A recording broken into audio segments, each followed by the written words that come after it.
Praise the lord. దేవుని నామానికి మహిమ కలుగును గాక. ఆమేన్. మత్తయి సువార్త 9వ అధ్యాయము 35 నుంచి 38వ వచనం వరకున్న వాక్య భాగాల్ని జ్ఞాపకం చేసుకుందాం. పరిశుద్ధ గ్రంథం నుంచి ఈ యొక్క వాక్య భాగము, యేసు వారి సమాజ మందిరములలో బోధించుచు, రాజ్య సువార్త ప్రకటించుచు, ప్రతి విధమైన రోగమును, ప్రతి విధమైన వ్యాధిని స్వస్థపరచుచు, సమస్త పట్టణములందును గ్రామములందును సంచారము చేసెను. ఆయన సమూహమును చూచి వారు కాపరి లేని గొర్రెల వలె విసికి చెదిరి ఉన్నందున వారి మీద కనికరపడి, కోత విస్తారమే గాని పనివారు కొద్దిగా ఉన్నారు గనుక తన కోతకు పనివారిని పంపమని కోత యజమానుని వేడుకొనుడని తన శిష్యులతో చెప్పాను. యేసుక్రీస్తు ప్రభుల వారి యొక్క పరిచర్యను ఇది జ్ఞాపకం చేస్తుంది. ఆయన ఎలా పరిచర్య చేశాడు అనే విధానాన్ని, విధిని కూడా చూపిస్తుంది. యేసు గలిలయ అంతటను బోధిస్తూ, స్వార్థ ప్రకటిస్తూ, రోగములను, దయ్యములు పట్టిన వారిని స్వస్థపరుస్తూ ముందుకు పరిచర్య చేస్తున్న విధానం. దీనినే మనం చూస్తే జీసస్ 3-fold మినిస్ట్రీ అని కూడా మనం భావించవచ్చు. పరిచర్య 3 విభాగాల విధులను నిర్వర్తించే విధంగా ఉంది అని మనం చూడవచ్చు. దీనిని దేవుని యొక్క మిషన్ లేదా జీసస్ మిషన్ అని కూడా మనం భావించవచ్చు. మొదటి మాటగా మనం చూసినట్లయితే ఆయన బోధించుచు అనే మాట మనం గమనించవచ్చు. దీన్ని డిడాస్కోన్ అనేటువంటి పదం ఉపయోగించబడింది. ఈ పదానికి గ్రీకులో ఉన్నటువంటి అర్థాన్ని గనక మనం చూస్తే, టు టీచ్ అంటే బోధించడమే కాదు, శిష్యులనుగా తయారు చేయడం. ఆయన బోధను విన్న ప్రతి ఒక్కరూ కూడా ఆయనను వెంబడించే శిష్యులుగా మార్చబడినట్లు మనం చూస్తాం. సువార్త ప్రకటన, కెరెసోన్ అనేటువంటి పదాన్ని గ్రీకులో వాడబడింది. ఇది అధికారంతో దేవుని యొక్క సువార్తను లేదా దేవుని వార్తను, దేవుని రాజ్య సువార్తను ప్రకటించడాన్ని ఇది చూపిస్తూ ఉన్నది. అలాగే మనము ఆయన పరిచర్యలో ఇంకొక ముఖ్యమైన విషయం ఏంటంటే, ఆయన భౌతికంగా కానీ తాత్కాలికంగా కానీ తన పరిచర్యను కొనసాగిస్తూ వెళ్ళిపోవడం అని కాదు. ఆయన ప్రతి ఒక్కరిని కూడా ఆయన హార్ట్ఫుల్గా, హృదయపూర్వకంగా వారితో మాట్లాడినట్లు, వారి బాధల్ని ఎరిగినట్లుగా మనం ఇక్కడ చూస్తున్నాం. అందుకే కంపాషన్ విత్ ద జీసస్ అని మనం భావించవచ్చు. ఆయన కనికరపడి వారిని చేర్చుకుని దేవుని సువార్త ప్రకటించాడు. సువార్త ప్రకటించడమే కాదు, వారి అక్కరగా ఉన్నటువంటి, వారిలో ఉన్నటువంటి బలహీనతలను కూడా ఆయన స్వస్థపరిచినట్లుగా చూస్తున్నాం. ఇది ఈ కరుణ అనేది దేవుని యొక్క హృదయాన్ని ప్రతిబింబించడం లాంటిది అని మనము ఇక్కడ భావించవచ్చు. అయితే కాపరి లేని గొర్రెల వలె అని అన్నప్పుడు ఈ షెపర్డ్ కల్చర్ అనేది వారిలో ఉంది.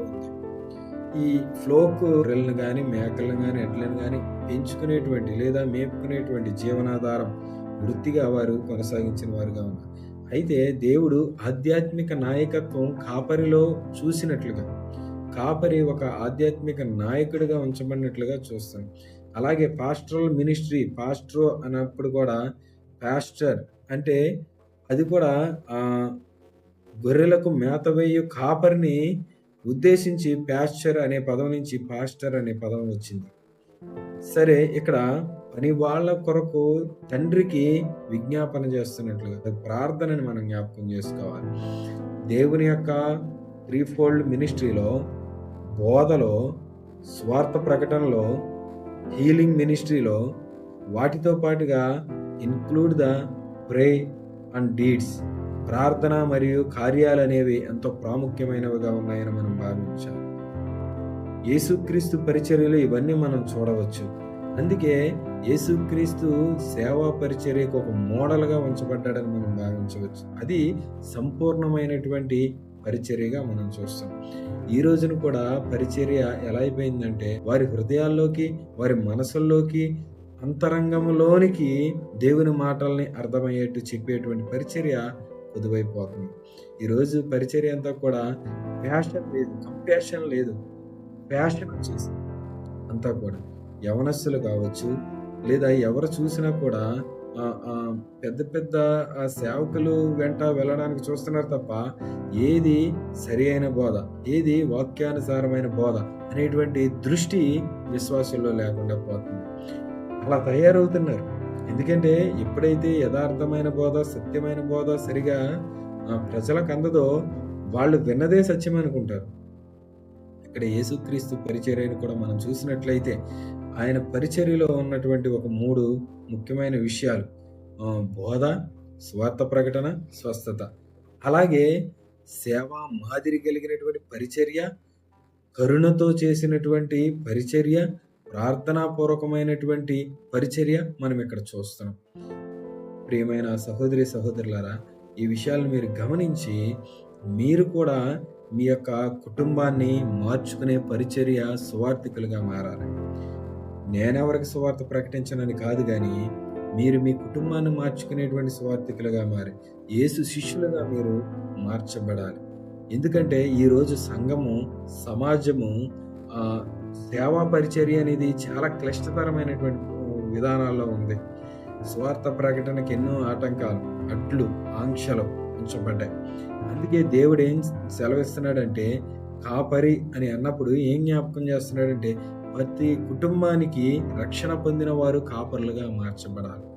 కుటుంబాలని రక్షణలోనికి నడిపించుకోవాలి. అటువంటి సిద్ధపాటు, అటువంటి జ్ఞానము కలిగి ఈరోజు విశ్వాసాలు నడుచుకోవాలి. లేదు మేము ఎల్లకాలము వినేవారిగా మాత్రమే ఉంటాము అంటే అది ఆత్మీయతలో ఎదుగుదల కాదు. ఆత్మీయతలో ఎదుగుదల అని అన్నప్పుడు మీరు విన్న వాటిని, కన్న వాటిని ప్రకటించేవారిగా మార్చబడాలి. అట్టి కృప దేవుడు మీకు అనుగ్రహించాలని కోరుకుంటూ ఈ నా మాటలంతటితో ముగిస్తాను. Praise the lord.